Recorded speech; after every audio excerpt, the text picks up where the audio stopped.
Ապրիլի 24-ին Ծիծեռնակաբերդի բարձունքում Սերժ Սարգսյանը լրագրողների այն դիտարկմանը, թե Նիկոլ Փաշինյանը մերժելի է համարել Ադրբեջանի եւ Թուրքիայի դրոշների այրումը, այսպես ասած փորձեց ցուցադրել մաթեմատիկական իր գիտելիքները, նշելով, այնպես չէ, որ օրվա իշխանությունները 100%-ով ուրացել են ցեղասպանությունը, սակայն այդ ճանապարհին են։ Չկտրվելով մաթեմատիկայի ու տոկոսների թեմայից, Սարգսյանը նաեւ վստահ հայտարարեց, թե ժողովրդի 80%-ը իշխող ուժին դավաճան է համարում։ Հայկական ժամանակի հետ զրույցում քաղաքագետ Հարություն Մկրտչյանը անդրադառնալով Սարգսյանի հայտարարություններին ասում է, այս պարագայում կպատասխանի Սարգսյանական վերջին մոդայով։ Էշ խոսալու նուրբ արվեստն է, ինչ եք սպասում, որ Սերժ Սարգսյանը գերագույն գլխավոր մերժվածը Հայաստանի պատմության ընթացքում ինչ պիտի ասի։ Նորմալ բան պիտի ասի, կամ ցեղասպանությունը մերժում են, բայց ոչ ամբողջությամբ են մերժում, սա ինչ հայտարարություն է։ Ու իդեպ սա անում է մի մարդ, ում կառավարման օրոք Հայաստանի հավաքականի ֆուտբոլի հավաքականի գերբի վրայից անվեց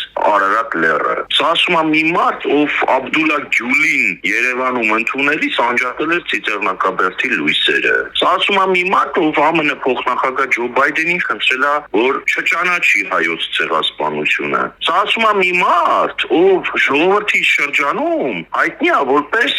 Սերժ Նարիմանով։ Հիմա ներողություն էլի, ամեն էշ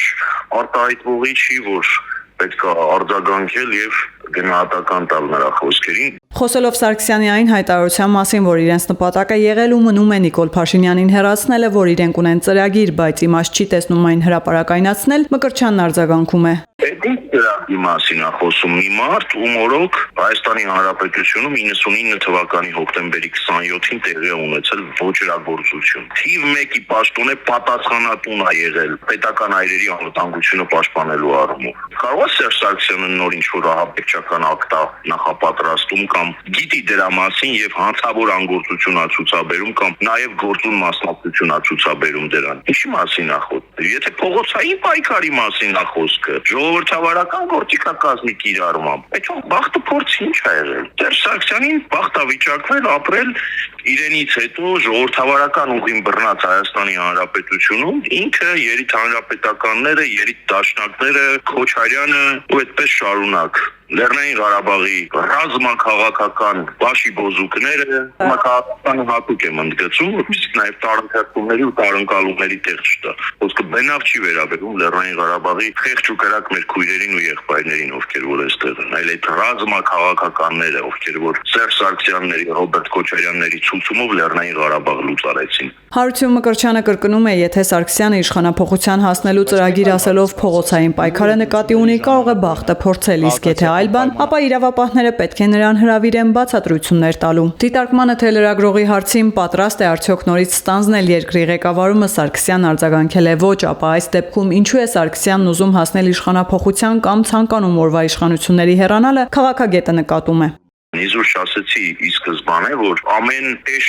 խոսացողի մտքեր չի, որ պետքա վերլուծել, պետքա փորձել այդ մտքերի տակ տողատակեր գտնել։ Սերժ Սարգսյանը այդ դասին պատկանող գործիչներից է, Սերժ Սարգսյանին դեռևս 2018-ին Հայաստանի Հանրապետության քաղաքացին մերժել շարունակում է մերժելու իր անընդհատ։ Սա իր մտքում ունենալով նա կատարում է իմ խորին համոզմամբ արտաքին ուժերի պատվերը։ Այսինքն, տեսեք, Գյումրիում ինչ տեղի ունեցավ։ Եկել է մի կոմունիստ հավատացյալ, որը իր առաջին իսկ նիստի ժամանակ խոսում է Հայաստանի Հանրապետության միութենական պետության մաս դառնալու մասին։ Իսկ ով այդ կոմունիստ հավատացյալին դարձրեց Գյումրիում քաղաքապետ։ Նույն Սերժ Սարգսյանի Մարտին Գրիգորյանը։ Հիմա ես կարող եմ ենթադրել օրինակ, որ Սերժ Սարգսյանը փորձում է այդ մեծ ծրագրի իր բաժին մասը կատարել համապետական մասշտաբով եւ այդ ուղղությամբ քայլեր է իրականացնում կամ պետք է իրականացնի, թե ոչ։ Սերժ Սարգսյանին թող մեկնաբանի